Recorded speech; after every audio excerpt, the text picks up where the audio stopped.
First time എക്സാമിന് ഞാൻ ഫിസിക്സിലും കെമിസ്ട്രിയിലും തോറ്റു.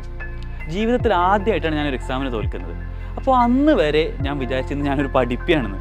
അന്ന് എനിക്ക് മനസ്സിലായി ഞാനൊരു പഠിപ്പിയൊന്നുമില്ല, ഞാനൊരു മണ്ടനാന്ന് എനിക്ക് മനസ്സിലായി. Let me make this clear to you. ഈ ഒരു വീഡിയോൻ്റെ ലക്ഷ്യം എന്ന് പറഞ്ഞു കഴിഞ്ഞാൽ ഞാൻ 13 എൻട്രൻസ് ക്വാളിഫൈ ചെയ്തു, ഞാനൊരു കിഡ്ലൻ ചങ്ങായി, അതല്ല നമ്മുടെ ലക്ഷ്യം. എന്തായാലും ചെയ്തു നോക്കാൻ സമയം. അതായത് സാധാ ഒരു മാത്സ് ക്വസ്റ്റൻ ചെയ്യാൻ തന്നെ അരമണിക്കൂർ പോരാ. അതിൻ്റെ മേലാണ് IITൻ്റെ മാത്സ് ക്വസ്റ്റൻ ഞാൻ അരമണിക്കൂറിന് ചെയ്യാൻ പോകുന്നത്. അതിലിപ്പോൾ ഞാൻ പറഞ്ഞില്ല, വേറൊരാൾ നിങ്ങൾ നോട്ട് എടുത്ത് നോക്കിയിട്ട് ഇയാൾ എന്താ ഈ കുന്തം നേരിച്ച് വായിച്ച് ചിരിക്കുകയാണ്, ചിരിച്ചോട്ടെ, അതെനിക്കൊരു പ്രശ്നമില്ല. കാരണം എന്താ, at the end of the day ഞാൻ എക്സാമിന് താരേക്കാൻ പോകുന്നത് ഇങ്ങനെയാണ്. സോ ഇനി നമ്മൾ സ്റ്റഡി മെത്തേഡ് എങ്ങനെയാണെന്ന് പറഞ്ഞു കഴിഞ്ഞാൽ നമ്മൾ ഈ ഡിസ്ക്രിപ്റ്റീവ് എക്സാമിന് പഠിക്കുന്ന പോലെ ഈ നോട്ട്സ് വീണ്ടും വീണ്ടും വായിക്കുക, അതുപോലെ സാർ എഴുതി തന്ന ക്വസ്റ്റൻസ് വീണ്ടും വീണ്ടും സോൾവ് ചെയ്യുക, ഇതല്ല നമ്മളെ പരിപാടി. ബയോളജി ഞാൻ കഷ്ടപ്പെട്ട് പഠിച്ചതാണ്, ഫിസിക്സും മാത്സും ഞാൻ ഇഷ്ടപ്പെട്ട് പഠിച്ചതായിരുന്നു. നിങ്ങളത് കറക്റ്റ് വേയിൽ കൺവെൻഷണൽ വേയിൽ ഫുൾ സ്റ്റെപ്പ് വെച്ചിട്ട് എഴുതിയാലും നിങ്ങളത് ട്രയൽ ആൻഡ് എറർ മെത്തേഡ് വെച്ച് യൂസ് ചെയ്തിട്ട് ആ ആൻസറിലോട്ട് എത്തിയാലും എന്തായാലും നിങ്ങൾക്ക് കിട്ടാൻ പോകുന്ന 4 മാർക്കാണ്. And this was the most important decision in my life. So hello guys, myself doctor Tabsheer and welcome to a new video. അപ്പോൾ നമ്മൾ ഇന്നത്തെ വീഡിയോ എന്താണെന്ന് വെച്ച് കഴിഞ്ഞാൽ, എനിക്ക് സ്റ്റുഡൻസിൻ്റെ ഭാഗത്ത് നിന്ന് ഏറ്റവും കോമൺ ആയിട്ട് കിട്ടാറുള്ള ഒരു ടൈപ്പ് ഓഫ് മെസ്സേജാണ്. സാറേ, ഞങ്ങൾ ബോർഡ് എക്സാമിനൊക്കെ നല്ല അടിപൊളിയായിട്ട് പെർഫോം ചെയ്തിരുന്നു, ഒരു ഡിസ്ക്രിപ്റ്റീവ് എക്സാം എങ്ങനെ എഴുതേണ്ടതെന്ന് ഞങ്ങൾക്ക് നന്നായിട്ട് അറിയാം, പക്ഷേ എൻട്രൻസിന് ഞങ്ങൾക്ക് നന്നായിട്ട് പെർഫോം ചെയ്യാൻ പറ്റുന്നില്ല. ഞങ്ങൾ അന്ന് പഠിച്ചത് അതേ ടോപ്പിക്സ് തന്നെയാണ് ഇപ്പോഴും പഠിക്കുന്നത്, ഞങ്ങൾ അന്ന് ഫോളോ ചെയ്ത അതേ മെത്തേഡ് ഓഫ് സ്റ്റഡി തന്നെയാണ് ഇപ്പോഴും ഫോളോ ചെയ്യുന്നത്, ബട്ട് സ്റ്റിൽ ഞങ്ങൾ മാർക്ക് ഇമ്പ്രൂവ് ആവുന്നില്ല. ഇത് എന്തുകൊണ്ടാണെന്നുള്ളത്. And my answer to this question is, നിങ്ങളുടെ ആ ചോദ്യത്തിലുണ്ട് അതിനുള്ള ഉത്തരം. നിങ്ങൾ ബോർഡ് എക്സാമിന് പഠിച്ച ടോപ്പിക്സ് തന്നെയാണ് ഇപ്പോഴും പഠിക്കുന്നത്, അതൊക്കെ, പക്ഷേ നിങ്ങൾ ബോർഡ് എക്സാമിന് ഫോളോ ചെയ്ത അതേ മെത്തേഡ്സാണ് ഇപ്പോൾ ഫോളോ ചെയ്യുന്നതെന്ന് പറഞ്ഞു കഴിഞ്ഞാൽ അത് തെറ്റാണ്. നമ്മൾ എൻട്രൻസ് എക്സാമിന് അല്ലെങ്കിൽ ഒരു കോമ്പറ്റേറ്റീവ് എക്സാമിന് നമ്മൾ പ്രിപ്പയർ ചെയ്യുമ്പം നമ്മൾ ഫോളോ ചെയ്യേണ്ട ചില പർട്ടിക്കുലർ മെത്തേഡ് ഓഫ് സ്റ്റഡി ഉണ്ട്, അല്ലെങ്കിൽ ഒരു പർട്ടിക്കുലർ സ്ട്രാറ്റജീസ് ഉണ്ട്. അപ്പോൾ ഞാൻ എൻ്റെ പ്രിപ്പറേഷൻ സമയത്ത് ഫോളോ ചെയ്തിരുന്ന മെത്തേഡ് ഓഫ് സ്റ്റഡീസും സ്ട്രാറ്റജീസും നിങ്ങളോടുമായി ഡിസ്കസ് ചെയ്യലാണ് നമ്മൾ ഇന്നത്തെ വീഡിയോ ലക്ഷ്യം. സോ നമ്മൾ ഇന്ന് ഡിസ്കസ് ചെയ്യാൻ പോകുന്നത് എൻ്റെ പ്രിപ്പറേഷൻ സമയത്ത് ഞാൻ ഫോളോ ചെയ്തിരുന്ന സ്റ്റഡി പ്ലാൻ ആണ്. അല്ലെങ്കിൽ ഒരു ബിലോ ആവറേജ് സ്റ്റുഡൻ്റ് ആയിരുന്നു ഞാൻ. എൻ്റെ ഫസ്റ്റ് അറ്റംപ്റ്റിൽ 13 എൻട്രൻസ് എക്സാംസ് എങ്ങനെയാണ് ക്വാളിഫൈ ചെയ്തെന്നുള്ളത്. സോ ഈ ഒരു ടൈറ്റിൽ കാണുമ്പോൾ നിങ്ങൾ വിചാരിക്കുന്നുണ്ടോ ഇതെന്തൊരു എക്സാഗ്രേറ്റഡ് ആണ്, അല്ലെങ്കിൽ എന്ത് ഡ്രമാറ്റിക് ആണ്, ഇയാൾ എന്തായി പറയുന്നത്, ഇന്ത്യയിൽ അതിന് 13 എൻട്രൻസ് എക്സാംസ് നടക്കുന്നുണ്ടോ? അപ്പോൾ ഞാൻ ഏതൊക്കെ എക്സാംസോ ക്വാളിഫൈ ചെയ്തെന്നുള്ളത് ഞാൻ കാണിച്ചു തരാം. But before that let me make this clear to you. ഈ ഒരു വീഡിയോൻ്റെ ലക്ഷ്യം എന്ന് പറഞ്ഞു കഴിഞ്ഞാൽ ഞാൻ 13 എൻട്രൻസ് ക്വാളിഫൈ ചെയ്തു, ഞാനൊരു കിഡ്ലൻ ചങ്ങായി, അതല്ല നമ്മുടെ ലക്ഷ്യം. നമ്മൾ ഉദ്ദേശിക്കുന്നത് എന്താണെന്ന് പറഞ്ഞു കഴിഞ്ഞാൽ, ബിലീവ് മീ ഗൈസ്, 9ാം ക്ലാസ് വരെ ഞാനൊരു ബിലോ ആവറേജ് സ്റ്റുഡൻ്റ് ആയിരുന്നു. ആവറേജ് സ്റ്റുഡൻറ്റ് പോലും പറയാൻ പറ്റില്ല, ബിലോ ആവറേജ് സ്റ്റുഡൻ്റ് ആയിരുന്നു. 9ാം ക്ലാസ് പഠിക്കുമ്പം ഞാൻ എൻ്റെ സ്റ്റഡി മെത്തേഡ്സിൽ വരുത്തിയ ചില ചേഞ്ചസ് കാരണമാണ് എനിക്ക് ഫസ്റ്റ് അറ്റംപ്റ്റിൽ എൻട്രൻസസ് ക്വാളിഫൈ ചെയ്യാൻ പറ്റിയത്. മാത്രമല്ല, ഈ ഒരു പർട്ടിക്കുലർ മെത്തേഡ്സ് ഫോളോ ചെയ്യുന്ന സ്റ്റുഡൻസ് അക്കാഡമിക്കലി നന്നായിട്ട് എക്സൽ ചെയ്യുന്നു ഞാൻ കണ്ടിട്ടുണ്ട്. സോ ആ മെത്തേഡ്സ് നിങ്ങൾക്കും കൂടി പറഞ്ഞു തരാം എന്നുള്ളതാണ് നമ്മുടെ വീഡിയോൻ്റെ ലക്ഷ്യം. സോ മെത്തേഡ്സ് എന്ന് പറയുമ്പോൾ നമ്മൾ ഉദ്ദേശിക്കുന്നത്, നമ്മൾ ഫിസിക്സിനും കെമിസ്ട്രിക്കും ബയോളജിക്കും സെപ്പറേറ്റ് സബ്ജക്റ്റ് വൈസ് സ്ട്രാറ്റജി അല്ല നമ്മൾ പറയാൻ പോകുന്നത്. നമ്മൾ ജനറലി നമ്മൾ ഏതൊരു കാര്യവും പഠിക്കുമ്പോൾ നമ്മൾ എങ്ങനെയാണ് പഠിക്കേണ്ടത്, ജനറൽ മെത്തേഡ് ഓഫ് സ്റ്റഡി, നിങ്ങൾ ഏതൊരു സാധനം ഹൗ ടു സ്റ്റഡി എന്നുള്ളതാണ് നമ്മൾ ഡിസ്കസ് ചെയ്യാൻ പോകുന്നത്. So with that introduction let's move on to the video. So വീഡിയോയിലോട്ട് പോകുന്നതിന് മുമ്പ് നിങ്ങൾ ഡോക്ടർ തബ്ഷീർ ടിപ്സ് എന്ന് പറഞ്ഞ ഈ ചാനൽ ഇതുവരെ സബ്സ്ക്രൈബ് ചെയ്തിട്ടില്ലെങ്കിൽ, നിങ്ങൾ ഇവിടെ പുതിയ ആളുകളാണെന്നുണ്ടെങ്കിൽ ഡെഫിനറ്റ്ലി ചാനൽ സബ്സ്ക്രൈബ് ചെയ്യാം. അപ്പോൾ നമുക്ക് വീഡിയോയിലോട്ട് പോകാം. അപ്പോൾ വീഡിയോയിലോട്ട് പോകുന്നതിന് മുമ്പ് ഞാൻ നിങ്ങളോട് ആദ്യം പറഞ്ഞല്ലോ, നിങ്ങൾക്ക് ഈ ഒരു ടൈറ്റിൽ കാണും ഡെഫിനറ്റ്ലി ഡൗട്ട് ഉണ്ടാവും, ഇന്ത്യയിൽ 13 എൻട്രൻസസ് നടക്കുന്നുണ്ടോ എന്നുള്ളത്. സോ കുറച്ച് വർഷങ്ങൾക്ക് മുമ്പാണ് എല്ലാ അഡ്മിഷൻസിനും കോമൺ ആയിട്ട് നീറ്റ് എന്ന് പറഞ്ഞൊരു നാഷണൽ ലെവൽ എൻട്രൻസ് എക്സാം വന്നത്. ഞങ്ങൾ എഴുതുന്ന സമയത്ത് മെഡിക്കലിനും എഞ്ചിനീയറിംഗിനുമായിട്ട് state level and national level ഒരുപാട് എൻട്രൻസസ് നടക്കുന്നുണ്ടായിരുന്നു. അപ്പോൾ ഞാൻ ക്വാളിഫൈ ചെയ്ത എൻട്രൻസസ് ഏതൊക്കെയാണെന്നുള്ളത് നോക്കാം. സോ മൊത്തം ഞാൻ എഴുതിയ എൻട്രൻസ് എക്സാമിൽ മെഡിക്കലും എഞ്ചിനീയറിംഗും എനിക്ക് ഏറ്റവും ബെസ്റ്റ് റാങ്ക് വന്നത് അതൊരു മെഡിക്കൽ എൻട്രൻസിനായിരുന്നില്ല, അത് എഞ്ചിനീയറിംഗ് എൻട്രൻസിനായിരുന്നു. BR എന്ന് വെച്ചാൽ ആർക്കിടെക്ചറിൻ്റെ എക്സാമിനായിരുന്നു എനിക്ക് ഓൾ ഇന്ത്യ റാങ്ക് 32 വന്നത്. ആൻഡ് ഇതിൻ്റെ കാരണം നിങ്ങൾ നോക്കുകയാണെന്നുണ്ടെങ്കിൽ എനിക്ക് ഇതേപോലെ തന്നെ കീം എഞ്ചിനീയറിംഗിന് എൻ്റെ റാങ്ക് 125, അതായത് കേരള എഞ്ചിനീയറിംഗിന് റാങ്ക് 125ഉം കേരള മെഡിക്കലിന് റാങ്ക് 330 ആയിരുന്നു. അപ്പോൾ എഞ്ചിനീയറിംഗ് എൻട്രൻസിനാണ് എനിക്ക് ബെറ്റർ പെർഫോം ചെയ്യാൻ പറ്റിയത്. അതിൻ്റെ കാരണം മുമ്പും പല വീഡിയോസിൽ ഞാൻ നിങ്ങളോട് പറഞ്ഞിട്ടുണ്ട്. ബയോളജി ഞാൻ കഷ്ടപ്പെട്ട് പഠിച്ചതാണ്, ഫിസിക്സും മാത്സും ഞാൻ ഇഷ്ടപ്പെട്ട് പഠിച്ചതായിരുന്നു, അതുകൊണ്ടാണ് ആ വ്യത്യാസം വരുന്നത്. പിന്നെ എനിക്ക് നല്ല റാങ്ക്സ് വന്ന ഒരു എക്സാം, എനിക്ക് മെഡിക്കൽ എൻട്രൻസിൽ ഏറ്റവും നല്ല റാങ്ക് വന്ന ഓൾ ഇന്ത്യ എക്സാം AFMC ആയിരുന്നു. AFMCയിൽ ഓൾ ഇന്ത്യ റാങ്ക് 35 ആയിരുന്നു. ഐക്കാർ ഓൾ ഇന്ത്യ റാങ്ക് 37 ആയിരുന്നു. ഐക്കാർ എന്ന് പറഞ്ഞാൽ അഗ്രികൾച്ചറിൻ്റെ എക്സാമാണ്. പിന്നെ AIPMT എന്ന് പറഞ്ഞു കഴിഞ്ഞാൽ ഇപ്പോഴത്തെ നീറ്റിന് കറസ്പോണ്ടിങ് ആയിട്ട് അന്ന് നടക്കുന്ന ഓൾ ഇന്ത്യ എക്സാം, അതിൻ്റെ ഓൾ ഇന്ത്യ റാങ്ക് 542 ആയിരുന്നു. എയിംസിൽ 520 ആയിരുന്നു. ജിപ്മറിൽ 180 ആയിരുന്നു. പിന്നെയുള്ള 2 എക്സാംസ് ആണ്, ഒന്ന് JEE മെയിൻസും JEE അഡ്വാൻസ്ഡും. JEE മെയിൻസിൻ്റെ എൻ്റെ കറക്റ്റ് റാങ്ക് എനിക്ക് ഓർമ്മയില്ല, പക്ഷേ the rank was good enough, എനിക്ക് വേണമെങ്കിൽ കാലിക്കറ്റ് NITയിൽ കമ്പ്യൂട്ടർ സയൻസ് കിട്ടുമായിരുന്നു. ആൻഡ് JEE അഡ്വാൻസ്ഡ് അല്ലെങ്കിൽ IIT, അപ്പോൾ ഈ IIT എന്ന് പറഞ്ഞു കഴിഞ്ഞാൽ എനിക്ക് ഭയങ്കര ആഗ്രഹമായിരുന്നു IIT എക്സാം എങ്ങനെയെങ്കിലും ക്വാളിഫൈ ചെയ്യണം എന്നുള്ളത്. അപ്പോൾ IIT എക്സാം ഞാൻ എന്തായാലും എഞ്ചിനീയറിംഗ് എടുക്കാൻ പോകുന്നില്ല എന്ന് എനിക്ക് അറിയുന്നു. എന്നിട്ട് പോലും ഞാൻ 2000 ഉറുപ്പികയും കൊടുത്ത് ഞാൻ IIT എക്സാം പോയി കഷ്ടപ്പെട്ട് എഴുതിയതാണ്. കാരണം എനിക്ക് അത്രയ്ക്ക് ആഗ്രഹമായിരുന്നു IIT എക്സാം ക്വാളിഫൈ ചെയ്യണം എന്നുള്ളത്. IIT എക്സാമിൻ്റെ അന്നൊരു കോമഡി സംഭവമൊക്കെ നടന്നിട്ടുണ്ട്. അതെന്താണെന്നുള്ളത് ഞാൻ നിങ്ങൾക്ക് പറഞ്ഞുതരാം. പക്ഷേ ബിഫോർ ദാറ്റ് ഞാൻ നിങ്ങളോട് പറഞ്ഞല്ലോ, 9ാം ക്ലാസ് പഠിക്കുമ്പോൾ ഞാൻ എൻ്റെ സ്റ്റഡി സ്ട്രാറ്റജി അല്ലെങ്കിൽ സ്റ്റഡി മെത്തേഡ് മാറ്റി. അപ്പോൾ ആ പുതിയ സ്ട്രാറ്റജി എന്തായിരുന്നു എന്നുള്ളത് നമുക്ക് നോക്കാം. സോ ഞാൻ എന്തായിരുന്നു ഞാൻ എൻ്റെ സ്റ്റഡിയിലോട്ട് ആഡ് ചെയ്ത അല്ലെങ്കിൽ എൻ്റെ മെത്തേഡ്സിലോട്ട് ആഡ് ചെയ്ത സീക്രട്ട് ഇൻഗ്രീഡിയൻ്റ് എന്നുള്ളത് നോക്കാം. മെയിനായിട്ട് അത് 2 എണ്ണമായിരുന്നു. ഇതിൽ ഒന്നാമത്തെ മെത്തേഡ് ഞാൻ വേറൊരു വീഡിയോയിൽ ഞാൻ പറഞ്ഞിട്ടുണ്ട്.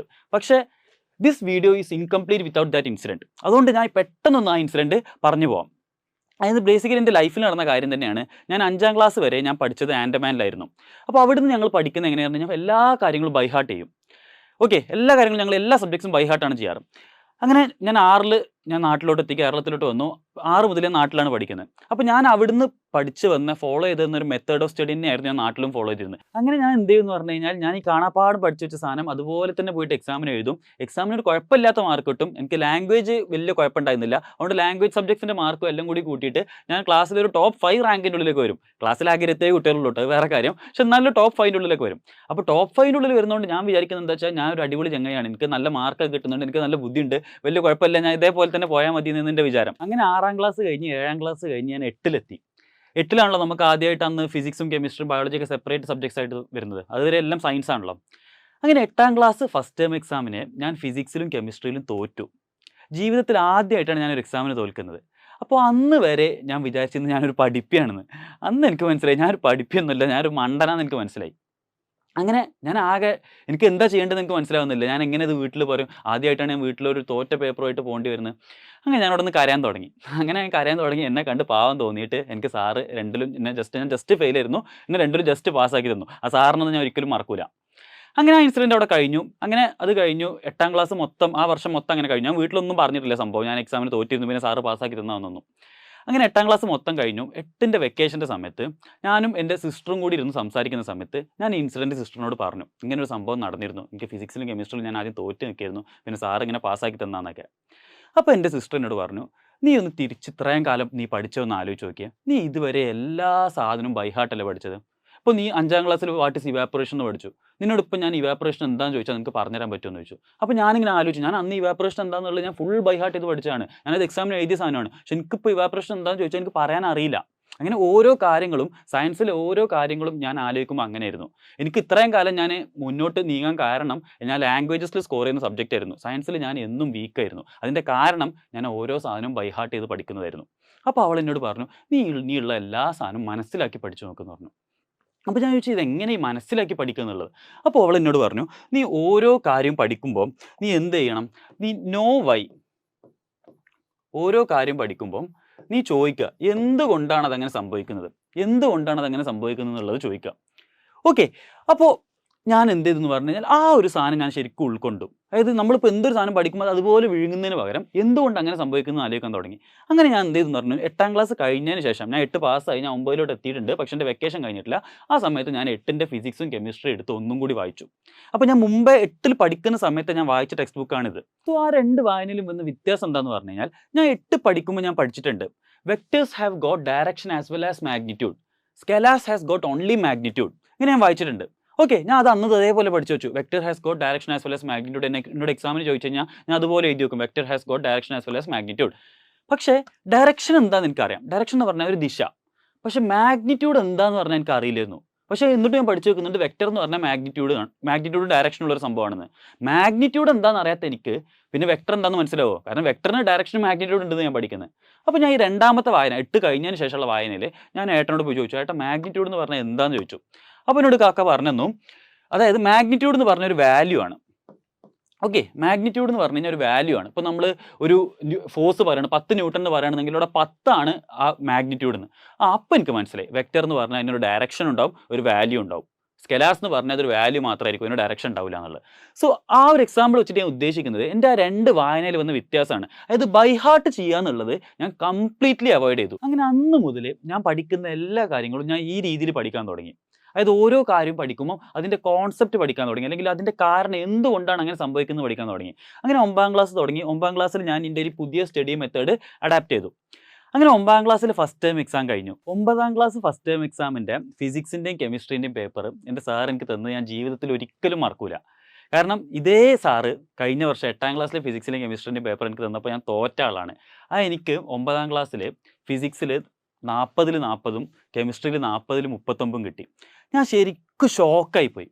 കാരണം ഞാൻ മുമ്പ് ഇട്ട എഫേർട്ടും ഇപ്പോൾ പഠിത്തത്തിൽ ഇട്ട എഫേർട്ടും തമ്മിൽ ഒരു വ്യത്യാസമില്ല. രണ്ടിനും ഞാൻ സെയിം എഫേർട്ട് തന്നെയാണ് ഇട്ടത്. ആകെ ഒരു വ്യത്യാസം വന്നത് എൻ്റെ മെത്തേഡ് ഓഫ് സ്റ്റഡി മാറി. ഞാൻ പണ്ട് ബൈ ഹാർട്ട് എഴുതിയിരുന്ന ഞാൻ ഇപ്പോൾ ഓരോ സാധനവും കോൺസെപ്ച്വലി പഠിക്കാൻ തുടങ്ങി, അല്ലെങ്കിൽ അർത്ഥം മനസ്സിലാക്കി പഠിക്കാൻ തുടങ്ങി. ആ ഒറ്റ പേപ്പർ എൻ്റെ കൈ കിട്ടിയപ്പോൾ തന്നെ എനിക്കൊരു കാര്യം മനസ്സിലായി, this study method is very effective. And അന്ന് മുതൽ ഇന്ന് വരെ ഞാൻ ജീവിതത്തിൽ പിന്നെ ഒന്നും ബൈ ഹാർട്ട് ചെയ്തിട്ടില്ല. സോ ഇതായിരുന്നു എൻ്റെ ലൈഫിലെ ദി ക്രൂഷ്യൽ ഡിസിഷൻ ആൻഡ് ഇതായിരുന്നു എൻ്റെ സ്റ്റഡി മെത്തേഡിലെ ഫസ്റ്റ് സീക്രട്ട് ഇൻഗ്രീഡിയൻറ്റ്. അതായത് ഓരോ സാധനവും പഠിക്കുമ്പം ഞാനത് എന്തുകൊണ്ട് സംഭവിക്കുന്നു എന്ന് പഠിച്ചു, നോ വൈ. ഓക്കെ, അല്ലെങ്കിൽ എൻ്റെ സ്റ്റഡി മെത്തേഡ് ഞാൻ എന്താക്കി, ഒരു കോൺസെപ്ച്വൽ സ്റ്റഡി ആക്കി. ഓക്കെ, ഞാനൊരു കോൺസെപ്ച്വൽ ബേസ്ഡ് ലേണിംഗ് ആക്കി. And that brings to my favourite quotation, Albert ഐൻസ്റ്റൈൻ്റെ, if you can't explain it to a 6-year-old you don't understand it yourself. Okay, അപ്പോൾ ഞാൻ ഇത് നിങ്ങൾക്ക് ഇപ്പം നിങ്ങൾ പഠിക്കുന്ന ടോപ്പിക്സ് വെച്ചിട്ടൊരു എക്സാമ്പിൾ വെച്ചിട്ട് ഞാൻ പറഞ്ഞുതരാം. അതായത് നമുക്കറിയാം ബ്ലഡ് ഗ്രൂപ്പിങ്ങിൽ യൂണിവേഴ്സൽ ഡോണേഴ്സും ഉണ്ട്, യൂണിവേഴ്സൽ റെസിപ്പിയൻസും ഉണ്ട്. സോ 2 കുട്ടികൾ എക്സാമ്പിൾ, ഓക്കെ, 2 എൻട്രൻസിന് പ്രിപ്പയർ ചെയ്യുന്ന 2 സ്റ്റുഡൻസ് ഉണ്ട്. ഞാൻ 2 ആളോട് ചോദിച്ചു യൂണിവേഴ്സൽ ഡോണർ ഏതാണെന്ന് ചോദിച്ചു. അപ്പോൾ ഒരു കുട്ടി പഠിച്ചു വെച്ചത് യൂണിവേഴ്സൽ ഡോണർ O നെഗറ്റീവാന്ന് പഠിച്ചു വെച്ചിട്ടുണ്ട്. ആ കുട്ടീനോട് ചോദിച്ച പാടെ പറഞ്ഞു യൂണിവേഴ്സൽ ഡോണർ O നെഗറ്റീവാന്നുള്ളത്. ഞാൻ 2ാമത്തെ കുട്ടീനോട് ചോദിച്ചു യൂണിവേഴ്സൽ ഡോണർ ഏതാണെന്നുള്ളത്. അപ്പോൾ ആ കുട്ടിയുടെ മൈൻഡിൽ നടക്കുന്ന തോട്ട് പ്രോസസ് ഇങ്ങനെയാണ്, here it out. Universal donor ഒരു ബ്ലഡ് ഗ്രൂപ്പ് ആവണം എന്നുണ്ടെങ്കിൽ ആ ബ്ലഡിൽ എന്തുണ്ടാവാൻ പാടില്ല, ഒരു ആൻറ്റിജനും ഉണ്ടാവാൻ പാടില്ല. ഒരു ആൻറ്റിജനും ഇല്ലെങ്കിൽ മാത്രമേ ഈ ഒരു ബ്ലഡ് റെസിപ്പിയൻ്റെ ബോഡിയിൽ എത്തുമ്പം റെസിപ്പിയൻ്റെ ബോഡിയിലുള്ള ആൻറ്റിബോഡീസ് ഇതിനെ അറ്റാക്ക് ചെയ്യാണ്ടിരിക്കുള്ളൂ. ഏതെങ്കിലും ഒരു ആൻറ്റിജൻ ഉണ്ടെന്നുണ്ടെങ്കിൽ ആ ബ്ലഡിനെ റെസിപ്പിയൻ്റെ ബോഡി അറ്റാക്ക് ചെയ്യും. സോ യൂണിവേഴ്സൽ ഡോണർ എല്ലാവർക്കും ബ്ലഡ് കൊടുക്കാൻ പറ്റുന്ന ഒരു ബ്ലഡ് ഗ്രൂപ്പ് ആരായിരിക്കണം, ഒരു ആൻറ്റിജനും ഇല്ലാത്ത ബ്ലഡ് ഗ്രൂപ്പ് ആയിരിക്കണം. ഒരു ആൻറ്റിജനും ഇല്ലാത്ത ബ്ലഡ് ഗ്രൂപ്പ് ഏതാണുള്ളത്, അത് O നെഗറ്റീവാണ്. O നെഗറ്റീവ് ആകുമ്പം അവിടെ ആൻറ്റിജൻ എയും ഇല്ല, ആൻറ്റിജൻ ബിയും ഇല്ല, RH ആൻറ്റിജനും ഇല്ല. സോ 2ാമത്തെ കുട്ടി പഠിച്ചത് ഈ കാരണം കൊണ്ട് O നെഗറ്റീവാണ് ബ്ലഡ് ഗ്രൂപ്പ് യൂണിവേഴ്സൽ ഡോണർ എന്നുള്ളത്. മറ്റേ കുട്ടി ഇതേ കാര്യമാണ് പഠിച്ചത്, പക്ഷെ അയാൾ അതൊരു ഫാക്ച്വൽ അല്ലെങ്കിൽ സ്റ്റേറ്റ്മെന്റ് ലേണിംഗ് പോലെ പഠിച്ചു. ഓക്കെ, അപ്പോൾ നിങ്ങൾ എന്നോട് ചോദിക്കും ഇതിൽ സ്റ്റുഡൻറ്റ് A പഠിച്ചാലേ ലാഭം, എന്തായാലും ഇപ്പോൾ ചോദിക്കാൻ പോകുന്നത് യൂണിവേഴ്സൽ ഡോണർ ഏതാണ്, അപ്പോൾ O നെഗറ്റീവ് എഴുതിയാൽ പോരെ, ഇത്രയും തിങ്കിങ് പ്രോസസ് അതിന് വേണം എന്നുള്ളത്. പക്ഷെ ദി റിയാലിറ്റി ഈസ് അത് വേണം. കാരണം എന്താണെന്ന് പറഞ്ഞു കഴിഞ്ഞാൽ നിങ്ങളോട് എല്ലാ സമയവും ഇത് ഡയറക്റ്റ് ആയിട്ടല്ല ചോദിക്കാൻ പോകുന്നത്. എപ്പോഴും നിങ്ങളോട് which is the universal donor അല്ല ചോദിക്കാൻ പോകുന്നത്. ചില സമയത്ത് അത് അസേഷൻ റീസൺ ആയിട്ടായിരിക്കും ചോദിക്കുക, ചില സമയത്ത് ഈ കോൺസെപ്റ്റ് തന്നെ വെച്ചിട്ട് ആൻറ്റിജൻ്റെ കോൺസെപ്റ്റ് വെച്ചിട്ട് തന്നെ ചോദിക്കും. അപ്പം ഈ പർട്ടിക്കുലർ ക്വസ്റ്റ്യൻ എങ്ങനെ ചോദിച്ചാലും നിങ്ങൾക്ക് എഴുതാൻ പറ്റണമെന്നുണ്ടെങ്കിൽ നിങ്ങളുടെ ഉള്ളിൽ ഈ ഒരു തോട്ട് പ്രോസസ്സ് വേണം. എന്തുകൊണ്ട്, അതാ ഞാൻ പറഞ്ഞത് നോ വൈ. ഓരോ കാര്യം പഠിക്കുമ്പം എന്തുകൊണ്ട് എന്നുള്ള രീതി പഠിക്കുക. അപ്പോൾ ഈ ഒരു രീതിയിൽ നിങ്ങൾ പഠിച്ചോ, നിങ്ങളൊരു കാര്യം പഠിക്കുമ്പോൾ നിങ്ങൾ ഈ ഒരു ഡെപ്തിൽ പഠിച്ചോ എന്ന് അറിയാൻ വേണ്ടിയിട്ട് നിങ്ങൾ ഈ ഒരു കൊട്ടേഷൻ യൂസ് ചെയ്താൽ മതി. നിങ്ങൾ ആലോചിച്ച് നോക്കുക, നിങ്ങളൊരു 6 വയസ്സുകാരന് ഇത് എക്സ്പ്ലെയിൻ ചെയ്ത് കൊടുക്കുകയാണെന്നുള്ളത്. അപ്പോൾ നിങ്ങളിപ്പോൾ ഇതേ എക്സാമ്പിൾ, ഇപ്പോൾ ഞാനൊരു blood group universal donor O നെഗറ്റീവാണ് ഞാനൊരു 6 വയസ്സുകാരനോട് പറഞ്ഞു കൊടുത്തു കഴിഞ്ഞാൽ ആ കുട്ടി എന്നോട് ഫസ്റ്റ് ചോദിക്കും ബ്ലഡ് ഗ്രൂപ്പ് എന്ന് പറഞ്ഞാൽ എന്താണ്. അപ്പോൾ ഞാൻ ആദ്യം പറഞ്ഞു കൊടുക്കണം AB എന്നൊക്കെ പറഞ്ഞ് ബ്ലഡ് ഗ്രൂപ്പ് ഉണ്ട്, അതിൽ ഈ പർട്ടിക്കുലർ ആൻറ്റിജൻസ് ഉണ്ട്, ആൻറ്റിബോഡീസ് ഉണ്ട്. അപ്പോൾ ഈ ഒരു മൊത്തം കാര്യം അപ്പോൾ ഓരോ കുട്ടി ചോദിക്കും, അപ്പോൾ എന്നാൽ AB ആയിക്കൂടെ യൂണിവേഴ്സൽ ഡോണർ. അപ്പോൾ അത് ഞാൻ പറഞ്ഞു കൊടുക്കുമ്പോൾ ABയിൽ Aയും ആൻറ്റിജൻ Bയും ഉണ്ട്, അങ്ങനെ എനിക്ക് പറയാൻ പറ്റണം. ഓക്കെ, അപ്പോൾ ഞാനൊരു 6 വയസ്സുകാരന് എക്സ്പ്ലെയിൻ ചെയ്യാൻ പറ്റുന്ന ഡെപ്തിലൊരു ടോപ്പിക്ക് മനസ്സിലാക്കിയാൽ മാത്രമേ ഞാൻ ആ കാര്യം പഠിച്ചു എന്ന് എനിക്ക് പറയാൻ പറ്റുള്ളൂ. So this was my first secret ingredient. ഇനി എൻ്റെ 2ാമത്തെ സീക്രട്ട് ഇൻഗ്രീഡിയൻറ്റ് എന്തായിരുന്നു എന്നുള്ളത് നോക്കാം. സോ എൻ്റെ 2ാമത്തെ secret ingredient classroom learning ആയിരുന്നു. Guys, this was as equally important. എന്ന് വെച്ച് കഴിഞ്ഞാൽ ഞാൻ അത്രയും കാലം എന്താ ചെയ്തിരുന്നത് പറഞ്ഞു കഴിഞ്ഞാൽ ക്ലാസ്സിൽ സാർ എന്തെങ്കിലുമൊക്കെ പറയും, ക്ലാസ്സിൽ സാറ് പറയും, അത് ശ്രദ്ധിക്കൊന്നുമില്ല. ഞാൻ എന്ത് ചെയ്യുമെന്ന് പറഞ്ഞു കഴിഞ്ഞാൽ ഞാൻ അതുപോലെ സാറ് പറഞ്ഞ സാധനം അതുപോലെ നോട്ട് എഴുതി വെക്കും, എന്നിട്ട് അതോടെ എടുത്ത് വെക്കും. എക്സാമിന് ഈ സാധനം നോട്ട് പോയിട്ട് എന്തെങ്കിലുമൊക്കെ വായിക്കും, എന്തെങ്കിലുമൊക്കെ പോയി എഴുതും, എങ്ങനെയെങ്കിലുമൊക്കെ പാസ്സാവും. ഇതായിരുന്നു സംഭവം നടന്നുകൊണ്ടിരുന്നത്. ഓക്കെ, അതിനുശേഷം ഞാൻ ഈ 9ാം ക്ലാസ് മുതൽ ഞാൻ എന്ത് ചെയ്തെന്ന് പറഞ്ഞു കഴിഞ്ഞാൽ എനിക്ക് മനസ്സിലായി 95% ഓഫ് ദി ലേണിംഗ് ക്ലാസ് റൂമിൽ തന്നെ നടക്കുന്നുണ്ടെന്നുള്ളത്. ഓക്കെ, 95% ലേണിങ്ങും ക്ലാസ് റൂമിൽ നടക്കുന്നുണ്ട്. നമുക്കൊരു കാര്യം ഏറ്റവും നന്നായിട്ട് മനസ്സിലാക്കാൻ പറ്റുക അത് വായിക്കുന്നതിനേക്കാളും അത് മറ്റൊരാൾ നമുക്ക് പറഞ്ഞു തരുമ്പോഴാണ്. ഓക്കെ, കാരണം ഫോർ എക്സാമ്പിൾ നിങ്ങൾ ടെക്സ്റ്റ് ബുക്കിൽ പോയിട്ട് ഒരു സംഭവം എടുത്ത് വായിച്ചു എന്ന് വിചാരിച്ചോ, നിങ്ങൾക്ക് ആ സാധനം വായിച്ചു കഴിഞ്ഞാൽ നിങ്ങൾക്ക് 100 ഡൗട്ട് ഉണ്ടാവും. ഇതേ ടോപ്പിക്ക് നിങ്ങൾക്ക് ഒരാൾ പറഞ്ഞു തരുമ്പോൾ നിങ്ങൾക്ക് 5 ഡൗട്ടേ ഉണ്ടാവുള്ളൂ. കാരണം എന്താണെന്ന് പറഞ്ഞു കഴിഞ്ഞാൽ ബാക്കി 95 ഡൗട്ടും ഇയാൾ തന്നെ ആ ഒരു ക്ലാസ് റൂം സെഷനിൽ ഇയാൾ തന്നെ ക്ലിയർ ചെയ്ത് തരും. അതാണ് ക്ലാസ് റൂം ലേണിങ്ങിൻ്റെ ഇമ്പോർട്ടൻസ്. ഓക്കെ, അപ്പോൾ നമ്മളൊരു സാധനം കഷ്ടപ്പെട്ട് വായിച്ചുണ്ടാക്കുന്നതിന് പകരം വേറൊരാൾ പറഞ്ഞു തരുന്നത് തന്നെ മനസ്സിലാക്കാൻ നോക്കിക്കഴിഞ്ഞാൽ നമ്മുടെ 95% ലേണിങ്ങും അവിടെ തന്നെ കഴിഞ്ഞു. സോ ക്ലാസ് മാക്സിമം ശ്രദ്ധിക്കുക. ഓക്കെ, ഞാനിപ്പം എന്താ ചെയ്യാറുള്ളതെന്ന് പറഞ്ഞു കഴിഞ്ഞാൽ 9ാം ക്ലാസ് മുതൽ ഏതൊരു എക്സാം എപ്പോഴും നമുക്ക് ഫുൾ കോൺസെൻട്രേഷനോട് നിൽക്കാൻ പറ്റില്ല, നമ്മൾ മനുഷ്യന്മാരാണ്, അതൊക്കെ ഓക്കെ. പക്ഷേ എന്നാലും എപ്പോൾ ഒരാൾ ആരെങ്കിലും ഒരു കാര്യം നമുക്ക് പറഞ്ഞു തരാൻ ശ്രമിക്കുകയാണെന്നുണ്ടെങ്കിൽ അത് മാക്സിമം കോൺസെൻട്രേഷനോടെ കേൾക്കാൻ നോക്കും. അപ്പോൾ എന്ത് ചെയ്യുമെന്ന് പറഞ്ഞു കഴിഞ്ഞാൽ നമ്മൾ പിന്നെ അത് വായിക്കുമ്പോൾ അല്ലെങ്കിൽ പിന്നെ നമ്മളത് റിവൈസ് ചെയ്യുമ്പോൾ ഭയങ്കര എളുപ്പമായിരിക്കും. സോ ക്ലാസ് നിങ്ങൾ മാക്സിമം ശ്രദ്ധിക്കുക. നിങ്ങൾ എൻട്രൻസ് കോച്ചിങ് ആവട്ടെ, നിങ്ങൾ +1 +2 ആവട്ടെ, നിങ്ങൾ എവിടെയാണെന്നെങ്കിലും നിങ്ങൾ ക്ലാസ് മാക്സിമം ശ്രദ്ധിച്ചു കഴിഞ്ഞാൽ സബ്സിക്വൻറ്റ് നിങ്ങൾ റിവൈസ് ചെയ്യുമ്പോൾ നിങ്ങൾക്കത് ഭയങ്കര എളുപ്പമായിരിക്കും. Believe me on this. Okay, so ഈ ക്ലാസ് റൂം ലേണിങ്ങിൽ തന്നെ ഒറ്റൊരു കാര്യം കൂടി അവിടെ ഇമ്പോർട്ടൻ്റ് ആയിട്ട് എനിക്ക് പറയാനുള്ളത്, നിങ്ങൾ ഇന്നിപ്പോൾ ഒരു ക്ലാസ് കേട്ട് കഴിഞ്ഞാൽ ഫസ്റ്റ് 24 ഹവേഴ്സിൻ്റെ ഉള്ളിൽ 24 ഹവേഴ്സിൻ്റെ ഉള്ളിൽ അത് ഒരിക്കലെങ്കിലും വായിച്ചിരിക്കണം. And this is extremely useful guys. കാരണം അത് നിങ്ങൾക്ക് ഇത് വെച്ചാൽ ഇപ്പം നമ്മൾ ഇന്നൊരു സാധനം വായിച്ചിട്ട് പിന്നെ നമ്മളത് റിവൈസ് ചെയ്യുന്നത് എക്സാമിനാണെന്നുണ്ടെങ്കിൽ നമുക്ക് ക്ലാസ്സിൽ പറഞ്ഞു തന്ന പല കാര്യങ്ങളും നമ്മൾ മറന്നിട്ടുണ്ടാവും. നേരെ മറിച്ച് ഞാൻ ഇന്ന് വായിച്ചൊരു സാധനം അല്ലെങ്കിൽ ഇന്ന് ഞാൻ ക്ലാസ്സിൽ പഠിച്ച സാധനം ഞാൻ 24 മണിക്കൂറിൻ്റെ ഉള്ളിൽ ഞാൻ ഒരിക്കൽ റിവൈസ് ചെയ്ത് കഴിഞ്ഞാൽ it will last for a long time. And this is scientifically proven. Okay, revision സ്ട്രാറ്റജീസിൻ്റെ കുറേ എക്സ്പെരിമെൻറ്റ്സിൽ ഇത് സയൻറ്റിഫിക്കലി പ്രൂവൻ ആണ്. നമ്മൾ എന്തൊരു കാര്യവും പുതുതായിട്ട് പഠിച്ചിട്ട് അത് 24 മണിക്കൂറിനുള്ളിൽ ഒരു തവണയും കൂടി വായിച്ചു കഴിഞ്ഞാൽ അത് നിങ്ങൾക്ക് കൂടുതൽ ലാസ്റ്റ് ചെയ്യും. സോ ഇതായിരുന്നു നമ്മുടെ രണ്ടാമത്തെ സീക്രട്ട് ഇൻഗ്രീഡിയൻറ്റ്. ക്ലാസ് നന്നായിട്ട് ശ്രദ്ധിക്കുക. അത് മാത്രമല്ല, ഈ ശ്രദ്ധിച്ച ക്ലാസ് 24 മണിക്കൂറിനുള്ളിൽ ഒന്നും കൂടി ഒന്ന് വായിക്കുകയും ചെയ്യാം. ഓക്കെ, സോ ഇതായിരുന്നു നമ്മുടെ ബേസിക്കലി 2 സീക്രട്ട് ഇൻഗ്രീഡിയൻസ്. ഇനി the art of note making, ഇതാണ് എനിക്ക് നിങ്ങളോട് പറയാനുള്ള നെക്സ്റ്റ് പോയിന്റ്. അതായത് നമ്മളൊരു നോട്ട് ബുക്ക് എന്ന് പറഞ്ഞു കഴിഞ്ഞാൽ എന്താണെന്നുള്ളത് ഞാൻ നിങ്ങൾക്ക് ആദ്യം പറഞ്ഞുതരാം. അതായത് ടെക്സ്റ്റ് ബുക്ക് എന്ന് പറഞ്ഞു കഴിഞ്ഞാൽ എല്ലാവർക്കുമുള്ള സ്റ്റാൻഡേർഡ് ആയിട്ടുള്ള സാധനമാണ്. ഓക്കെ, എല്ലാവർക്കും ഒരേപോലത്തെ ടെക്സ്റ്റ് ബുക്ക് ആയിരിക്കും, അത് ഒരേപോലെയാണ് എഴുതിയിട്ടുള്ളത്, നമ്മളെല്ലാവരും ഇന്ന് പഠിക്കേണ്ടത് ഒരേപോലെയാണ്. പക്ഷേ നോട്ട് ബുക്ക് ഒരു പേഴ്സണൽ ഒബ്ജക്റ്റ് ആണ്. അങ്ങനെ തന്നെ മനസ്സിലാക്കുക. നോട്ട് ബുക്ക് എന്ന് പറഞ്ഞു കഴിഞ്ഞാൽ എൻ്റെ നോട്ട് ബുക്ക് എൻ്റെ പേഴ്സണൽ സാധനമാണ്. അപ്പോൾ എനിക്ക് എൻ്റെ നോട്ട് ബുക്കിൽ എന്ത് ചെയ്യാം, എനിക്ക് പഠിക്കേണ്ട പോലെ എഴുതാം. ഓക്കെ, കൃത്യമായിട്ട് പറഞ്ഞാൽ prepare your notes the way you are going to learn അല്ലെങ്കിൽ the way you are going to study. Okay, നമ്മൾ എക്സാമിന് പഠിക്കുമ്പം നമ്മൾ എങ്ങനെയാണ് ഇത് വായിക്കാൻ പോകുന്നത് അല്ലെങ്കിൽ എങ്ങനെയാണ് നമ്മൾ പഠിച്ചു വെക്കാൻ പോകുന്നത് അതുപോലെ തന്നെ നോട്ട് ചെയ്തുക. സാർ എഴുതി തരുന്ന പോലെ അല്ലെങ്കിൽ ടീച്ചർ എഴുതി തരുന്ന അതുപോലെ നിങ്ങൾ നോട്ട് എഴുതണമെന്ന് യാതൊരു നിർബന്ധമില്ല. അതുകൊണ്ടാണ് ഞാൻ പറഞ്ഞത് നോട്ട് നിങ്ങളുടെ പേഴ്സണൽ ഇതാണ്. ഇപ്പോൾ ഇതിന് 2 രീതിയിൽ എക്സാമ്പിൾസ് ഉണ്ട്. ഒന്നാമത്തെ കാര്യം എങ്ങനെയെന്ന് പറഞ്ഞു കഴിഞ്ഞാൽ, ഇപ്പോൾ ഒരു മാത്സ് പ്രോബ്ലം സോൾവ് ചെയ്യാമെന്ന് വിചാരിച്ചോ. അപ്പോൾ മാത്സ് പ്രോബ്ലം സോൾവ് ചെയ്യുന്ന ചില ടീച്ചേഴ്സ് എല്ലാ സ്റ്റെപ്പും എഴുതും. അപ്പോൾ നിങ്ങൾക്ക് ഇൻ കേസ് ഇതിൽ 2 സ്റ്റെപ്പ് നിങ്ങൾക്ക് ആവശ്യമില്ല, നിങ്ങൾക്ക് സ്കിപ്പുള്ളതാണ്, നിങ്ങൾക്ക് അത് മൈൻഡിൽ ചെയ്യാൻ പറ്റുന്ന സാധനമാണെങ്കിൽ നിങ്ങൾ അതുപോലെ എല്ലാ സ്റ്റെപ്പ് എഴുതിയെടുക്കേണ്ട ആവശ്യമില്ല. നിങ്ങൾക്ക് എത്ര സ്റ്റെപ്പ് നിങ്ങൾക്ക് മൈൻഡിൽ സ്കിപ്പ് ചെയ്യാൻ പറ്റുമോ അത്രയും സ്കിപ്പ് ചെയ്ത് നിങ്ങൾ എഴുതിയാൽ മതി. Okay, and the other end of this is ചില സമയങ്ങൾ എങ്ങനെ ഉണ്ടാവും എന്ന് പറഞ്ഞു കഴിഞ്ഞാൽ, നിങ്ങൾക്ക് നോട്ടിൽ അല്ലെങ്കിൽ നിങ്ങൾക്ക് ടീച്ചർ പറഞ്ഞു തന്നപ്പോൾ ചില കാര്യങ്ങൾ 2 പോയിന്റ്സ് തമ്മിൽ നോട്ടിൽ എഴുതിയ കാര്യം നിങ്ങൾക്ക് തമ്മിൽ കണക്ഷൻ കിട്ടുന്നുണ്ടാവില്ല.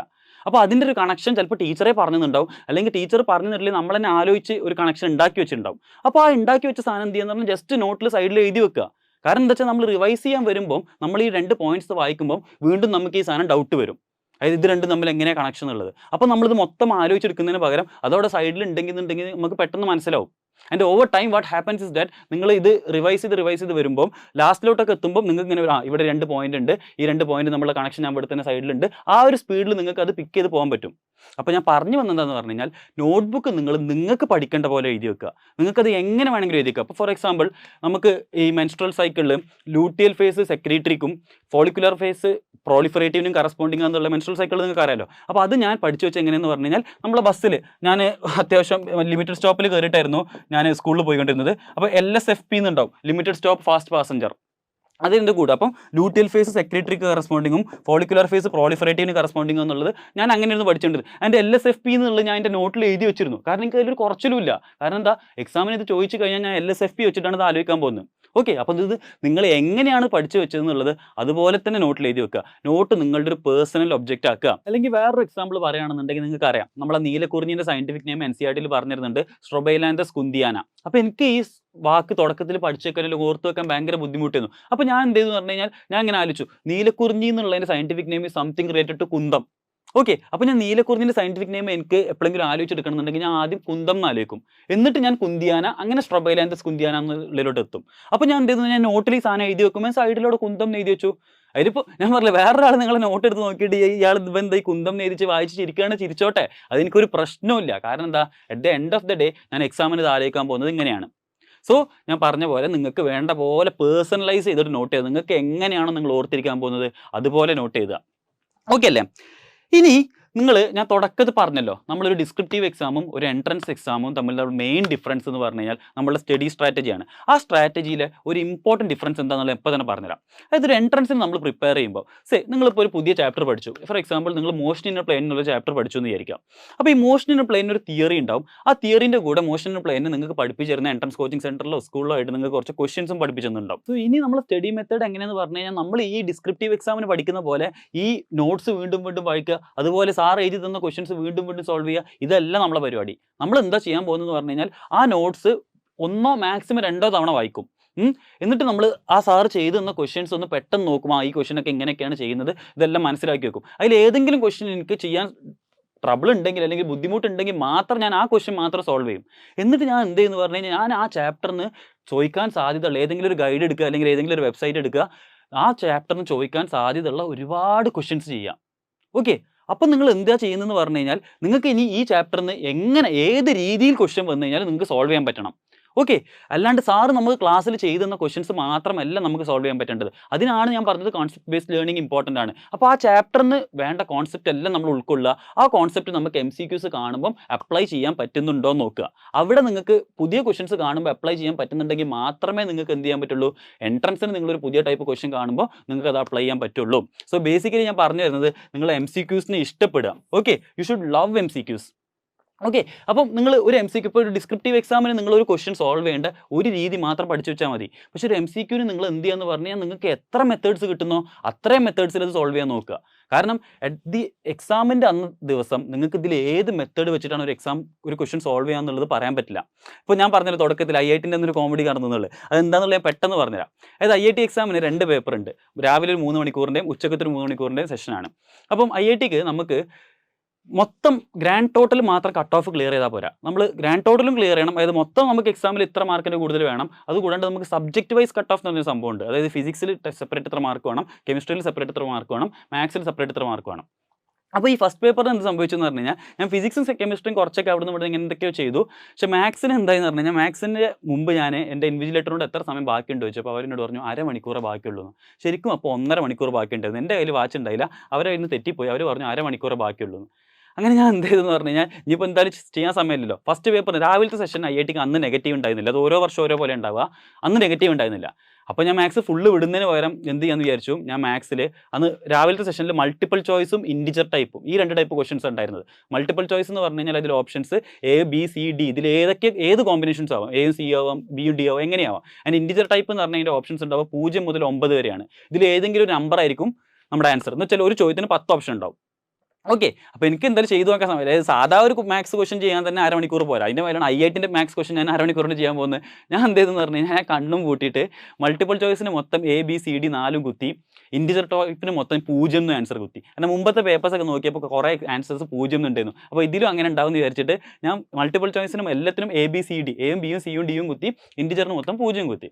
അങ്ങനെ രാവിലത്തെ സെഷൻ കഴിഞ്ഞ് ഇറങ്ങിയിട്ട് ഞാൻ എൻ്റെ ഫ്രണ്ട്സിനോട് ഡിസ്കസ് ചെയ്തപ്പം ഫ്രണ്ട്സ് പറഞ്ഞു 0 ഒറ്റ ആൻസറും ഇല്ല, ABCD ഒറ്റ ആൻസറും ഇല്ല. ചുരുക്കി പറഞ്ഞാൽ രാവിലത്തെ സെഷനിൽ എനിക്ക് മാത്സിൽ വരാൻ പോകുന്നത് 0 മാർക്കാണ്. അപ്പോൾ ഇനി ഞാൻ ഫിസിക്സിലും കെമിസ്ട്രിയിലും എത്ര നന്നായിട്ട് പെർഫോം ചെയ്താലും എനിക്ക് IIT ക്വാളിഫൈ ചെയ്യാൻ പറ്റില്ല. ഞാൻ തുടക്കത്തിലേ പറഞ്ഞല്ലോ എനിക്ക് IIT ക്വാളിഫൈ ചെയ്യാന്നുള്ളതിൻ്റെ വലിയൊരു ആഗ്രഹമായിരുന്നു. അങ്ങനെ ഞാൻ എന്ത് ചെയ്തെന്ന് പറഞ്ഞു കഴിഞ്ഞാൽ സെക്കൻഡ് പേപ്പർ കിട്ടിയപ്പം സെക്കൻഡ് പേപ്പറിലെ മാത്സ് തുടക്കത്തിൽ ഫസ്റ്റ് തന്നെ മാത്സ് ചെയ്യാനിരുന്നു. എങ്ങനെയെങ്കിലും ഞാൻ അത് സോൾവ് ചെയ്യുന്നുള്ള വാശിയിലായിരുന്നു. അങ്ങനെ ഇപ്പോൾ അതിലൊരു എക്സാമ്പിൾ പറയുകയാണെങ്കിൽ അന്നൊരു ക്വസ്റ്റൻ ഉണ്ടായിരുന്നു. അതായത് ഒരു സർക്കിൾ, ആ സർക്കിളിൽ ഒരു 5-6 പോയിന്റ്സ് തന്നിട്ടുണ്ട്. ആൻഡ് ഈ പോയിന്റ്സ് തമ്മിൽ നമ്മൾ പല കളർ ലൈൻസ് വരക്കുകയാണെന്നുണ്ടെങ്കിൽ നമുക്ക് ടോട്ടൽ എത്ര ലൈൻസ് കിട്ടുന്നു. ബേസിക്കലി ഇത് പെർമ്യൂട്ടേഷൻ കോമ്പിനേഷനിൽ ഒരു ക്വസ്റ്റൻ ആയിരുന്നു. അത് എങ്ങനെ ചെയ്യേണ്ടത് നിങ്ങൾക്ക് അന്നും അറിയില്ല, എനിക്ക് ഇപ്പോഴും അറിയില്ല. അത് പെർമ്യൂട്ടേഷൻ വെച്ചിട്ട് എങ്ങനെ ചെയ്യേണ്ടത് നിങ്ങൾക്ക് അറിയില്ല. കുറച്ച് കോംപ്ലിക്കേറ്റഡ് ക്വസ്റ്റൻ ആണ്. അങ്ങനെ ഞാൻ എന്ത് ചെയ്തു എന്ന് പറഞ്ഞു കഴിഞ്ഞാൽ എനിക്ക് വേറെ പ്രത്യേകിച്ച് പണിയൊന്നുമില്ലല്ലോ. ഞാൻ സർക്കിൾ വരച്ചു, സർക്കിളിൽ 5-6 പോയിന്റ് വരച്ചു. ഞാൻ ഇരുന്ന് അങ്ങോട്ടും ഇങ്ങോട്ടും ലൈൻ വരക്കാൻ തുടങ്ങി. അങ്ങനെ ലൈൻ വരച്ച് എണ്ണി ലാസ്റ്റ് എനിക്ക് 54 ലൈനിന് അങ്ങനെ ഉത്തരം കിട്ടി. 54 ലൈനുള്ള ഓപ്ഷൻ ഉണ്ടായിരുന്നു, അത് കറക്റ്റ് ചെയ്യുന്നു. അപ്പോൾ ഞാൻ ഇതിവിടെ പറയാൻ കാരണം എന്താണെന്ന് പറഞ്ഞു കഴിഞ്ഞാൽ ഇതാണ് നമുക്കൊരു MCQൻ്റെ പ്രത്യേകത. നമുക്കൊരു ഡിസ്ക്രിപ്റ്റീവ് എക്സാം പോലെയല്ല. ഡിസ്ക്രിപ്റ്റീവ് എക്സാമിൽ എന്താ സംഭവം എന്ന് പറഞ്ഞു കഴിഞ്ഞാൽ നിങ്ങൾ എങ്ങനെ ആൻസറിലോട്ട് എത്തി എന്നുള്ളത് അവിടെ ഇമ്പോർട്ടൻ്റ് ആണ്. ഓക്കെ, അവിടെ നിങ്ങൾ സ്റ്റെപ്പിന് ഇമ്പോർട്ടൻ്റ് ആണ്, എല്ലാത്തിനും മാർക്കുണ്ട്. പക്ഷേ ഒരു MCQ എക്സാമിന് നിങ്ങൾ ആ ഫൈനൽ 4 ABCD എന്നുള്ളതിൽ കറക്റ്റ് ആൻസർ കുത്തിയോ ഇല്ലയോ എന്നുള്ളത് മാത്രമാണ് അവിടെ ഇമ്പോർട്ടൻറ്റ്. ആ ഓപ്ഷൻ നിങ്ങൾക്ക് എങ്ങനെ കിട്ടി എന്നുള്ളത് നിങ്ങൾക്ക് ആരും ചോദിക്കാൻ പോകുന്നില്ല.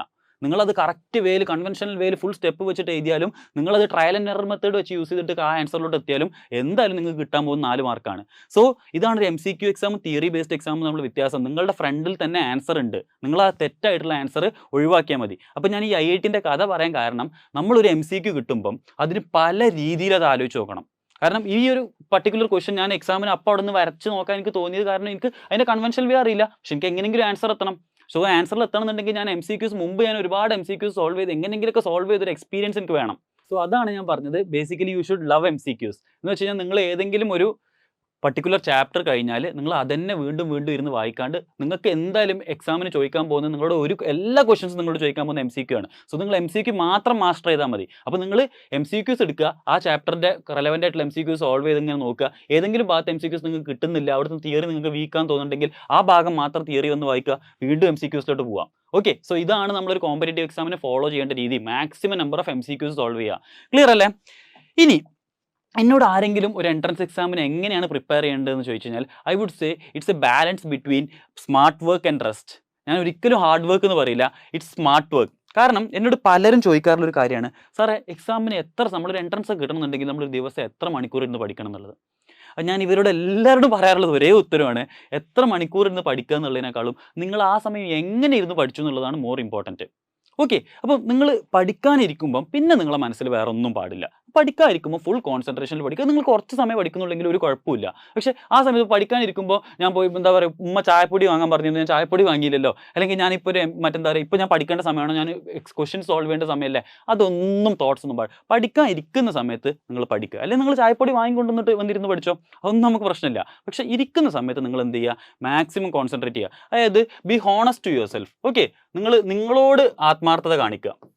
പഠിക്കുന്ന സമയം വൃത്തിക്ക് ഞാൻ പറഞ്ഞ പോലെ കോൺസെപ്റ്റ് ബേസ്ഡ് എല്ലാ സാധനം നോ വൈ, അതുപോലെ കഴിഞ്ഞ പാടെ എനിക്ക് ഈ ചാപ്റ്ററിൽ എത്ര ക്വസ്റ്റ്യൻസ് ഏത് ടൈപ്പ് ക്വസ്റ്റ്യൻസ് കിട്ടിക്കഴിഞ്ഞാലും സോൾവ് ചെയ്യാൻ പറ്റുന്നുള്ളൊരു കോൺഫിഡൻസ് ആവുന്ന വരെ നമ്മൾ ആ ചാപ്റ്ററിൽ ക്വസ്റ്റ്യൻസ് ചെയ്യണം. ഇതും എല്ലാവരും ചോദിക്കുന്നത് നമ്മളൊരു ചാപ്റ്ററിന് എത്ര ക്വസ്റ്റ്യൻ ചെയ്യണമെന്ന്. അത് പക്കാ സബ്ജക്റ്റീവാണ്. നിങ്ങളൊരു ചാപ്റ്ററിൽ വീക്കാണ്, നിങ്ങളൊരു ചാപ്റ്ററിൽ 100 ക്വസ്റ്റ്യൻ ചെയ്തിട്ടും നിങ്ങൾക്ക് അതിലെ ക്വസ്റ്റ്യൻസ് കിട്ടുന്നില്ലെങ്കിൽ നിങ്ങൾ അതിൽ 200 ചെയ്യണം. നേരെ മറിച്ച് ഒരു ചാപ്റ്ററിൽ 50 ചെയ്തപ്പോൾ നിങ്ങൾക്ക് അതിൽ ഒരുവിധം എല്ലാ ക്വസ്റ്റ്യൻസ് കിട്ടുന്നുണ്ടെങ്കിൽ ആ 50 മതി. ഓക്കെ, സോ അതൊക്കെ നിങ്ങൾക്ക് സബ്ജക്റ്റീവാണ്. സോ സ്മാർട്ട് വർക്ക് ചെയ്യുക. സ്മാർട്ട് വർക്കിൻ്റെ അത്ര തന്നെ ഇമ്പോർട്ടൻ്റ് ആണ് എന്തും റെസ്റ്റും. എന്ത് ചെയ്യരുതെന്ന് പറഞ്ഞു കഴിഞ്ഞാൽ നിങ്ങളെ എക്സോസ്റ്റ് ചെയ്യരുത്. നിങ്ങൾ പറഞ്ഞു കഴിഞ്ഞാൽ ഭയങ്കര ടെൻഷൻ അടിച്ച് ഞാൻ ദിവസം 20 മണിക്കൂർ പഠിക്കണം, എനിക്ക് റെസ്റ്റ് എടുക്കാൻ പാടില്ല, എനിക്ക് ഭക്ഷണം കഴിക്കാൻ പാടില്ല, എനിക്ക് ഉറങ്ങാൻ പാടില്ല, എനിക്ക് കളിക്കാൻ പാടില്ല, ഇതൊന്നും ഇങ്ങനെയല്ല പരിപാടി. മനസ്സിലായോ? പഠിക്കുന്ന സമയത്ത് റെസ്റ്റിംഗ് ഈസ് ഈക്വലി ഇമ്പോർട്ടൻറ്റ്. നിങ്ങൾ നന്നായിട്ട് കിടന്നുറങ്ങണം. കാരണം നമ്മൾ പഠിക്കുന്ന ഓരോ സാധനം മെമ്മറീസ് ഫോം ചെയ്യുന്നത് നമ്മൾ ഉറങ്ങുമ്പോഴാണ്. ഓക്കെ, അപ്പോൾ rest is actually equally important as smart work. അപ്പം വേണ്ടത്ര റെസ്റ്റ് എടുക്കുക. ഒരിക്കലും നിങ്ങളെ പുഷ് ചെയ്യരുത്, നിങ്ങളെ പ്രഷർ ചെയ്യരുത്. നിങ്ങൾ എന്ത് ചെയ്യുക എന്ന് പറഞ്ഞു കഴിഞ്ഞാൽ എപ്പോൾ ഒരു കാം മൈൻഡഡ് ആവുക. ആൻഡ് കാം മൈൻഡഡ് ആകുമ്പോൾ നിങ്ങൾക്ക് മാക്സിമം പ്രൊഡക്റ്റീവ് ആകാൻ പറ്റുള്ളൂ. അതിൻ്റെ സയൻറ്റിഫിക് റീസണിങ് പറയുകയാണെന്നുണ്ടെങ്കിൽ നമ്മളെ മെമ്മറി ആൻഡ് ലേണിംഗ് ആക്ടിവിറ്റി ആവണമെന്നുണ്ടെങ്കിൽ നമ്മളെ പാരാസിമ്പത്തറ്റിക് സിസ്റ്റം ഓൺ ആവണം. പാരാസിമ്പത്തറ്റിക് സിസ്റ്റം ഓൺ ആവണമെന്നുണ്ടെങ്കിൽ നമ്മൾ കൂളായിരിക്കണം. നമ്മൾ സിമ്പത്തറ്റിക് എപ്പോൾ ടെൻഷൻ നമ്മുടെ ഉള്ളിലുണ്ടെങ്കിൽ നമ്മൾ എപ്പോഴും സിമ്പത്തറ്റിക് സിസ്റ്റം ആയിരിക്കും. അതിന് സിമ്പത്തറ്റിക് സിസ്റ്റം മെമ്മറി ഫോർമേഷനെ കുറക്കും. അപ്പോൾ മാക്സിമം കൂളാവുക. മാക്സിമം കൂളാവണമെന്നുണ്ടെങ്കിൽ നന്നായിട്ട് ഉറങ്ങണം. നമുക്ക് എന്തെങ്കിലും ഒരു ഹോബി വേണം, കളിക്കാൻ പറ്റുകയാണെങ്കിൽ കളിക്കണം, എന്തെങ്കിലും ഒരു കാര്യം ചെയ്യണം. ഓക്കെ, റെസ്റ്റ് എടുക്കുക, ഫാമിലിൻ്റെ കൂടെ ടൈം സ്പെൻഡ് ചെയ്യുക, അതൊക്കെ ചെയ്യുക. അതിൻ്റെ കൂടെ സ്മാർട്ട് വർക്കും ചെയ്യുക. സോ ഇത് രണ്ടിൻ്റെയും ഒരു ബാലൻസ് ആണ് നമ്മൾ കൊണ്ടുപോകേണ്ടത്. ആൻഡ് ഫൈനലി എനിക്ക് പറയാനുള്ളത് ഫസ്റ്റ് ആൻസേഴ്സിനോടാണ്. അത് ഫസ്റ്റ് അറ്റംപ്റ്റിൽ എൻട്രൻസ് കിട്ടുമോ എന്നുള്ളത്. അതായത് പലർക്കും ഒരു ഡൗട്ടാണ്, ഫസ്റ്റ് അറ്റംപ്റ്റിൽ എൻട്രൻസ് കിട്ടുമോ, എന്തായാലും റിപ്പീറ്റ് ചെയ്ത് കഴിഞ്ഞാൽ എൻട്രൻസ് കിട്ടുള്ളൂ. ഫസ്റ്റ് അറ്റംപ്റ്റ് എന്ന് പറഞ്ഞാൽ ബോർഡ് എക്സാമിനും റിപ്പീറ്റ് എന്ന് പറഞ്ഞു കഴിഞ്ഞാൽ എൻട്രൻസിനുള്ളതല്ലേ. അങ്ങനെയല്ല. ഓക്കെ, കാരണം നിങ്ങൾ ഫസ്റ്റ് അറ്റംപ്റ്റിന് പഠിക്കുന്ന അതേ ടോപ്പിക്സ് ആണ് നിങ്ങൾ റിപ്പീറ്റ് ചെയ്യുമ്പോൾ പഠിക്കുന്നത്. അപ്പോൾ അതുകൊണ്ട് നിങ്ങൾക്ക് ഫസ്റ്റ് അറ്റംപ്റ്റിൽ എത്ര ചാൻസസ് ഉണ്ടോ അത്ര ചാൻസസ് തന്നെ നിങ്ങൾക്ക് റിപ്പീറ്റിലുള്ളൂ. റിപ്പീറ്റുകാർക്ക് കുറവും ഫസ്റ്റ് ആൻസർക്ക് കൂടുതലും, അല്ലെങ്കിൽ ഫസ്റ്റ് ആൻസർക്ക് കുറവും റിപ്പീറ്റേഴ്സിന് കൂടുതലും, ഇങ്ങനെ ഒന്നുമല്ല ഞാൻ പറയുന്നത്. രണ്ടുപേർക്കും ഈക്വലാണ്. നമ്മൾ എങ്ങനെ പഠിക്കുന്നു എന്നുള്ളത് മാത്രമാണ് ഡിപ്പെൻഡ് ചെയ്യുന്നത്. അതിൽ ഒറ്റ കാര്യം നിങ്ങൾ മനസ്സിലാക്കുക, നിങ്ങൾ ഫസ്റ്റ് ചാൻസുകാരാണെന്നുണ്ടെങ്കിൽ ഞാൻ എന്താ ചെയ്തിരുന്നതെന്ന് പറഞ്ഞു കഴിഞ്ഞാൽ ഞാൻ ബോർഡ് എക്സാമിന് വേണ്ടി പ്രത്യേകമായിട്ട് പ്രിപ്പയർ ചെയ്തിരുന്നില്ല. ഞാൻ എൻട്രൻസിന് വേണ്ടിയിട്ടായിരുന്നു പ്രിപ്പയർ ചെയ്തുകൊണ്ടിരുന്നത്. ഓക്കെ, കാരണം നമ്മൾ എൻട്രൻസിൽ നമ്മൾ സോൾവ് ചെയ്യുന്നത് ലെവൽ 2 ആൻഡ് ലെവൽ 3 ക്വസ്റ്റ്യൻസ് ആണ്. ആൻഡ് ബോർഡ് എക്സാമിൽ നമ്മൾ സോൾവ് ചെയ്യുന്നത് ലെവൽ 1 ക്വസ്റ്റ്യൻസ് ആണ്. ഓക്കെ, അപ്പോൾ ഒരു ലെവൽ 2ഉം ലെവൽ 3ഉം ക്വസ്റ്റ്യൻസ് നമുക്ക് സോൾവ് ചെയ്യാൻ പറ്റുന്നുണ്ടെങ്കിൽ ലെവൽ 1 എന്തായാലും പറ്റില്ലടാ. അപ്പോൾ ചുരുക്കി പറഞ്ഞു കഴിഞ്ഞാൽ നിങ്ങൾ എൻട്രൻസിനാണ് പ്രിപ്പയർ ചെയ്യുന്നുണ്ടെങ്കിൽ ബോർഡ് എക്സാം നിങ്ങളുടെ കൂടെ താനെ പോരും. മനസ്സിലായോ? എൻട്രൻസിന് പ്രിപ്പയർ ചെയ്യുന്ന ഒരു കുട്ടിക്ക് ബോർഡ് എക്സാമിൽ നല്ല മാർക്ക് എന്തായാലും ഇവിടെ ഡെഫിനിറ്റ് ആണ്. കാരണം ആ കുട്ടി ലെവൽ 2 ആൻഡ് ലെവൽ 3 ക്വസ്റ്റൻസ് ചെയ്തിട്ടാണ് ആ കുട്ടി വരുന്നത്. അപ്പോൾ ലെവൽ 1 ക്വസ്റ്റൻസ് ആ കുട്ടിക്ക് സിമ്പിളായിട്ട് ചെയ്യാൻ പറ്റും. എന്ന് വെച്ച് കഴിഞ്ഞാൽ നിങ്ങൾ എൻട്രൻസ് വേണം എന്നുള്ള ഒരാളാണെന്നുണ്ടെങ്കിൽ അതിന് വേണ്ടി നിങ്ങൾ പർട്ടിക്കുലർലി റിപ്പീറ്റ് ചെയ്യേണ്ട ആവശ്യമില്ല. അത് +1ൻ്റെയും +2ൻ്റെയും കൂടെ തന്നെ നിങ്ങൾക്ക് വേണമെന്നുണ്ടെങ്കിൽ സിമ്പിളായിട്ട് നേടിയെടുക്കാം. സോ ഗൈസ്, ഇത്രയായിരുന്നു നമ്മളെ വീഡിയോ. അപ്പോൾ ഈ വീഡിയോ കൊണ്ട് ഞാൻ ഉദ്ദേശിച്ചത്, ഞാൻ പറഞ്ഞല്ലോ, എനിക്ക് ഈ പറഞ്ഞ സ്ട്രാറ്റജീസ്, ഞാനിപ്പോൾ ഒരു 3-4 മെത്തേഡ് ഓഫ് സ്റ്റഡീസ് പറഞ്ഞിട്ടുണ്ട്. ഈ മെത്തേഡ്സ് എല്ലാം എനിക്ക് ഭയങ്കര യൂസ്ഫുൾ ആയിട്ട് തോന്നിയ മെത്തേഡ്സ് ആണ്. സോ ആ മെത്തേഡ്സ് നിങ്ങൾക്ക് പറഞ്ഞു തരാൻ ചില സ്ഥലങ്ങൾ കുറച്ചൊന്ന് റഷ് ചെയ്തിട്ടുണ്ട്. കാരണം ഞാൻ പറഞ്ഞല്ലോ, വീഡിയോ ലെങ്ത് കൂടണ്ടെന്ന് വെച്ചിട്ടാണ്. പഠിക്കുന്ന കുട്ടികൾ ഒരുപാട് സമയം ഒരു വീഡിയോയിൽ കൊടുക്കുന്നത് എനിക്ക് ഇഷ്ടമല്ല. അപ്പോൾ മാക്സിമം ഷോർട്ട് ആക്കിയിട്ട് ഇത് എങ്ങനെ പ്രസൻറ്റ് ചെയ്യുക എന്നുള്ള രീതിയിലാണ് ഞാൻ പ്രസൻറ്റ് ചെയ്തത്. നിങ്ങൾക്ക് എല്ലാവർക്കും ഈ വീഡിയോ ഇഷ്ടമായി എന്ന് വിചാരിക്കുന്നു. ഇഷ്ടമായിട്ടുണ്ടെങ്കിൽ ഡെഫിനറ്റ്ലി ഈ വീഡിയോ ലൈക്ക് ചെയ്യുക. കാരണം ഞാൻ പറഞ്ഞല്ലോ, എൻ്റെ PGൻ്റെ ഇടയിലൊക്കെ ഞാൻ ഒരുപാട് കഷ്ടപ്പെട്ടിട്ടാണ് വീഡിയോസ് ഇതിൻ്റെ ഇടയിൽ കൂടെ ചെയ്യുന്നത്. സോ നിങ്ങൾക്ക് വീഡിയോ ഇഷ്ടപ്പെട്ടിട്ടുണ്ടെങ്കിൽ എന്തായാലും വീഡിയോ ലൈക്ക് ചെയ്യുക. നിങ്ങളെ ഫ്രണ്ട്സിന്, പ്രിപ്പയർ ചെയ്യുന്ന ഫ്രണ്ട്സ്, ഫസ്റ്റ് ആൻസോ റിപ്പീറ്റോ എന്തോ ആയിക്കോട്ടെ, അവർ ഫ്രണ്ട്സിനൊക്കെ ഷെയർ ചെയ്ത് കൊടുക്കുക. ആൻഡ് മോസ്റ്റ് ഇമ്പോർട്ടൻ്റ്ലി, നിങ്ങൾ ഈ ചാനൽ ഇതുവരെ സബ്സ്ക്രൈബ് ചെയ്തിട്ടില്ലെങ്കിൽ എന്തായാലും സബ്സ്ക്രൈബ് ചെയ്യുക. കാരണം ഇനിയും നീറ്റിൻ്റെ ഒരുപാട് വീഡിയോസ് ഞാൻ പ്ലാൻ ചെയ്ത് വെച്ചിട്ടുണ്ട്. പലതും ഷൂട്ടിംഗ് തന്നെ കഴിഞ്ഞിട്ടുണ്ട്. അതെല്ലാം നമ്മുടെ ചാനലിൽ വരുന്നതായിരിക്കും. സോ നിങ്ങൾ ചാനൽ സബ്സ്ക്രൈബ് ചെയ്തിട്ടില്ലെങ്കിൽ എന്തായാലും സബ്സ്ക്രൈബ് ചെയ്യുക. നമുക്ക് മറ്റൊരു വീഡിയോയിൽ കാണാം. Till then bye.